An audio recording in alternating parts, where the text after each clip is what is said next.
Good morning sir. Morning morning, boss boss, তোরা boss, সবাই বস।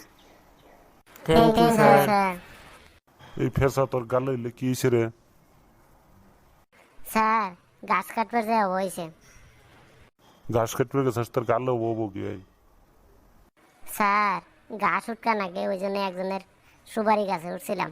সুপারি গাছে উঠে কাশি আর ওই বস্তা নিয়ে সুপারি গাছে উঠছিলাম।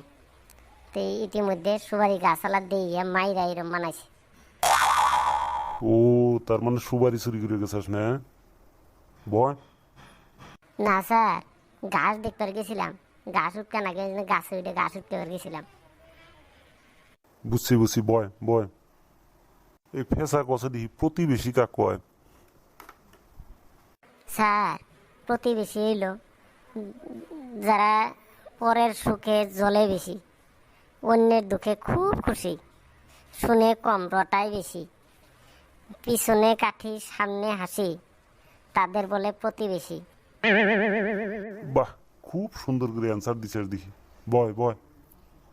এই হালিক কষে দিহি টিকটিকি কাক কয়? স্যার টিকটিকি হলো যে সেই সব প্রাণী, যেসব প্রাণী একদম গরিব কুমির, যারা কিনা ছোট্টবেলায় পয়সার অভাবে কমপ্লেন কিনে খাবার বানায় আর বড় বের বানায়, তারাই হলো টিকটিকি। দেখছে দেখছে কি উত্তর বানাইছে দেখছে। বয়। এই টিয়া কষে দেখি যে একটা টেবুলে যদি 5টা মাছি থাকে, তার একটা মাছি থাপুর দিয়ে মাইরে ফেলাই দিলি, তাহলে টেবুলে কয়টা মাছি থাকবো আরো? একটা মাছি থাকবো স্যার। কিরম করে একটা মাছি থাকবো কষে দিই বুঝায়? স্যার সবগুলো মাছি উড়ে যাব, খালি একটা মাছি থাকবো, সেটা হলো মরা মাছি। খুব সুন্দর উত্তর।